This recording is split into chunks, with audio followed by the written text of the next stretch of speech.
नमस्कार विद्यार्थी मित्रांनो, पुन्हा एकदा स्वागत आहे मनतरंग हर्षल कोठावदी लॉग या यूट्यूब चॅनलवर।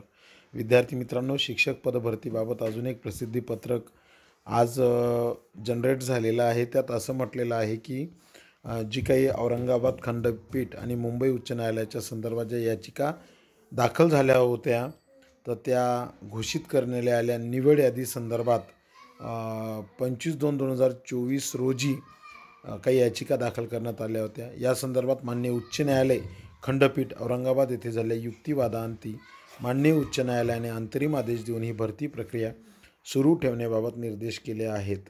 आता याच्यामध्ये सगळ्यात महत्त्वाची गोष्ट आहे की भरती प्रक्रिया कुठेही खंडित झालेली नाही, ती कंटिन्यू चालू राहणार आहे। तसा आदेश न्यायालयाने पुन्हा पारित केलेला आहे 12 मार्च 2024 रोजी। न्यायालयीन निर्देश आणि शासन निर्देशानुसार पुढील कार्यवाही होईल।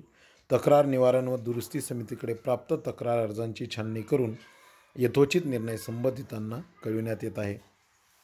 तक्रार निवारण किंवा अन्य मुद्द्यांसंदर्भात नेमून दिलेल्या ईमेल ॲड्रेसचाच वापर करायचा आहे, अशा सूचना शिक्षक पदभरतीबाबत पोर्टलवर आलेल्या आहेत। अशाच नवनवीन अपडेटसाठी चॅनल सबस्क्राईब करा, बेल आयकॉनला हिट करा। पुन्हा भेटूया नवीन माहितीसह। धन्यवाद, थँक्यू।